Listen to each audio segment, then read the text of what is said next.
This is module 24 on hearing. So, what is audition? When we talk about audition, we're not talking about I have an audition, excuse me, I have the hiccups. We're not talking about that. Audition in psychology's sense is the sense or act of hearing. Now, humans, our audition is not so bad. We have a pretty good range of hearing, but the things that we mainly are good at detecting are sounds that are within the human voice range. Now, let's talk about waves. So, when we hear sound, it's air molecules that are bumping into the necks, and those air molecules that are bumping create waves of compressed and expanded air. And then our ears detect those brief air pressure changes as sound waves. So, just like with light, sound waves have amplitude and frequency. So, the amplitude of the sound wave is going to determine its volume or its loudness, which we measure in decibels. So, for humans, 0 decibels is the absolute frequency for hearing, or the absolute threshold.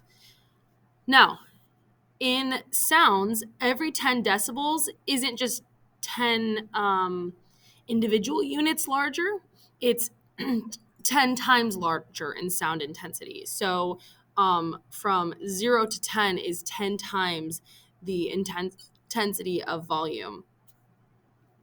Now, if you're a person that listens to music above 85 decibels frequently, that can actually result in hearing loss.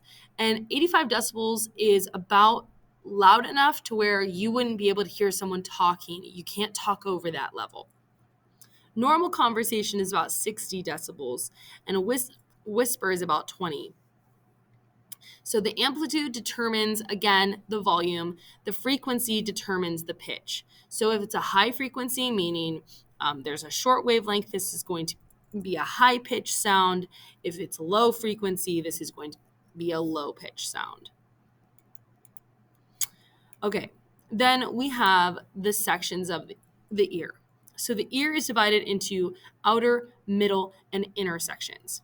And waves pass through accessory structures to the sense receptors, where it's going to trigger nerve impulses, and that's where transduction is occurring. That's in the inner ear. So let's start in the outer ear. First, we've got the auditory canal. Okay, so this is the auditory canal, and this makes up our outer ear. So the auditory canal is a channel that's located in the outer ear that's going to funnel sound waves from the pinna. So the pinna is this outer structure, okay, to the tympanic membrane, which is our eardrum. So we've got our pinna, we've got the auditory canal, and then we have our tympanic membrane, also known as the eardrum. Then the eardrum's vibrations are going to transfer into these 3 small bones, the smallest bones we have in our body, called the ossicles. And these are those 3 little bones. They're called the hammer, the anvil, and the stirrup. Okay, and so the sound is going to have to be conducted through those 3 parts: hammer, anvil, stirrup. And those together make the ossicles. Then those sound waves are going to go into this area, basically at the very tippy top of the cochlea, called the oval window. And the oval window is basically the opening of the cochlea, where the sound waves are going to go and trigger nerve impulses, allowing one to transduce the sound wave into an action potential. And then we have the cochlea. So the cochlea is this coiled, kind of looks like a snail. It's a coiled, bony, fluid-filled tube in the inner ear. And this is where transduction occurs in the ear. And it's where these little hair cells are going to be stimulated, which cause us to hear different pitch sounds. So if we look at this again, we've got the pinna, the auditory canal, we have the eardrum, we've got the hammer, the anvil, and the stirrup. Then we have the cochlea. And then these are the semicircular canals, which we'll talk about a little bit later. But these help with balance. Okay. And then that information is transmitted away into the auditory nerve.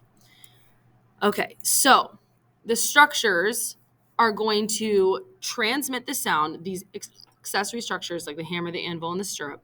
They're going to transmit it into the cochlea. Now, inside the cochlea is this area called the basilar membrane.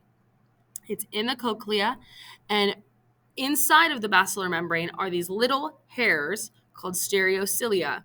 These are the receptors. Now, depending upon how the hair cells move, which ones move, that's going to determine which pitch you hear. So the hair cell movements trigger impulses in the nerves that they're attached to, and those axons converge to form the auditory nerve. Just like in the eye, the ganglion axons combine to form the optic nerve. The nerve cells that are attached to the cilia, those form the auditory nerve. So if we start at the top, it comes in through the pinna, it travels through the auditory canal. Then it's going to strike the tympanic membrane, aka the eardrum. The eardrum is then going to project that sound to the hammer, the anvil, and the stirrup. From there, it's going to project that sound through the oval window into the cochlea, and inside the cochlea is the basilar membrane where those little hair cells are. Those hair cells will be triggered. That will cause nerve impulses to be sent through the auditory nerve to the temporal lobe after you go to the thalamus. Okay, now hearing loss. So, there's not really a great place to put me, but basically, there's two different types. There's sensorineural, which is when a person has damage to the cochlea's hair cell receptors or the auditory nerve. So, kind of like nerve damage. And with people with auditory nerve damage, they might hear sound but have trouble discerning what someone is saying. Okay, only people with sensorineural damage can have a cochlear implant. I'll explain that in a moment. Conduction deafness is less common, and it's damage to the eardrum or those ossicles, the middle ear bones. And those conduct sound waves to the cochlea, and they can cause conduction hearing loss. And so that can happen with prolonged loud sounds.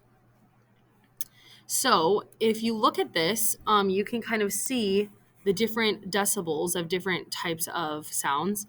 And anything above 85 is considered harmful. Prolonged sounds above this can be damaging to your ears. Now, a cochlear implant works by basically, instead of the nerve cells inside of the cochlea doing the transduction, because a person who has sensorineural deafness, their cochlea probably isn't working properly. And so what they can do instead is they can put an electrode inside of the cochlea, and that will send those electrical impulses to the brain rather than the cochlea doing it itself. Now, again, there's a critical period, just like there is for vision, there's a critical period for hearing as well. If cochlear implants are put in for children, they're going to have a better mastery of like sound discrimination than people who got cochlear implants as adults. Okay, now perceiving loudness and pitch. There are there are three theories that we kind of all need to help us explain pitch. Now, the way our brain interprets the volume is from the number of activated hair cells. So if there's a lot of activated hair cells, then it's louder than if there's little. But there's three different theories on how we perceive pitch, and we kind of need all of them to fully explain pitch. So the first is place theory. And this basically says that we hear pitch, especially high-pitched things, based on where in the cochlea it's stimulating the hair cells. So The highest pitches are going to be just stimulating the hair cells at the very top of the cochlea. Lower pitched sounds are going to stimulate areas further down inside of the coil further. That does a great job at helping us explain high-pitched sounds. It doesn't do a great job at helping us explain low-pitched sounds. So there's the frequency theory.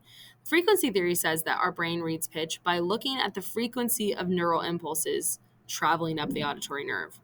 What this says is that basically the whole basilar membrane is going to be vibrating with these incoming sound waves. Now, let's say if the sound wave has a frequency of 100 waves per second, then, according to the frequency theory, there are 100 pulses per second that travel up to the brain via the auditory nerve. And the brain goes, oh, 100 pulses, that means it's a low-pitched sound. However, this is a problem. One neuron alone can't fire faster than 1,000 times per second. And there are sounds that we can hear beyond that. So this doesn't fully explain how we can hear high-pitched sounds or even medium-pitched sounds. So then we enter the volley principle. Basically, the volley principle says that instead of just one neuron firing the exact rate of the frequency, clusters of cells kind of fire together in a volley, and it will travel down the length of the cochlea, and that can help perceive kind of middle pitch sounds.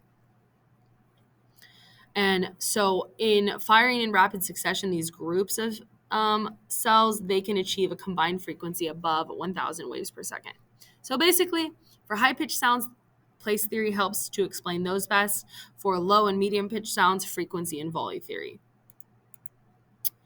Now, perceiving sound location, because we have our ears on the sides of our head, we can tell if a sound is closer on our right side or our left side. Now, sound travels to ears quicker depending on where they're located. So if there's a sound coming from my, the right side of me, it's going to travel to my right ear quicker. And so that's going to give me a sense of its location. Now, when a person has lost hearing in one ear, they actually have a hard time locating sounds because their brain has nothing to compare it to. Now, sound travels at 761 miles per hour, and human ears are only 6 inches apart. So the intensity difference and the time lag are extremely small, but our brain can notice a very small change, and that allows us to detect location. So the JND in the direction of two sound sources corresponds to a time difference of just 0.00027 seconds. So our ears are pretty good at detecting very small differences. And now you just need to test yourself, and we'll talk later.